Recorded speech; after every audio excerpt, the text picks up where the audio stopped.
I got a pretty big education on film from my days in Clarissa.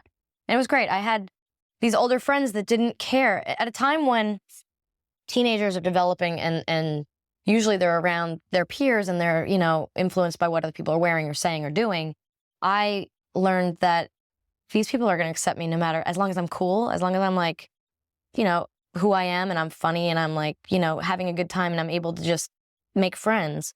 They don't care what I wear, what I'm doing, who I'm hanging out with. So to me, it was the coolest thing to sit at the lighting board and learn how to work the lights. And, and I would wear, some of the electricians would give me some of their old hand-me-downs, and I wear these huge shirts, these guys that were like 6'3", and here I am like 5 foot wearing these huge shirts that went down to the floor. I wore them like dresses, and, I didn't care what anyone thought. I'm wearing combat boots everywhere I go, whereas back where I grew up, everyone was wearing Dockers and J. Crew, and here I am wearing like all black and like men's shirts and combat boots and, just funky clothes.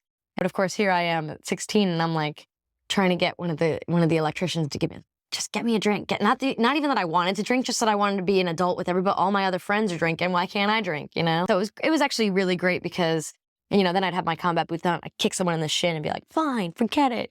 Whenever people came around me, they would sort of block their stomachs because I think because I was small, I always was like, I was right at the stomach height to just punch. And I just, that would be my way to get your attention. Like, hey, I'm here. And people started walking around me like, whoa, hey, hi, stay away.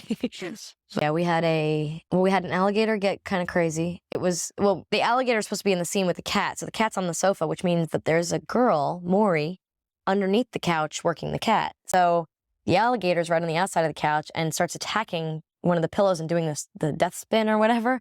And here's, just between the curtain here and, is the alligator and our friend Maury.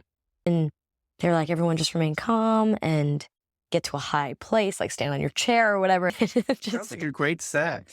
We had almost the same crew all 7 years. I mean, we pretty much had the same grips, same camera. And if people left and went to another show, they'd come back because we had such a great time. We had so much fun. It was just such a wonderful atmosphere, and we all knew it. And we knew that when it was over, it would never happen again. And, I still talk to the crew and see them once in a while, and it's like, when are we going to do this again? And it's like, oh, I don't know if it'll ever happen again. That kind of, I always hear stories about how you hear two different stories. And I've been lucky enough that every time I've ever been on a set, it's been just a true family. And especially Sabrina, I've never seen anything like it. I've never seen a crew care about each other as much, not step on each other's toes, trust each other to do their job. Everyone pulled their own weight. Everyone did what they were supposed to do. Everyone's job was covered.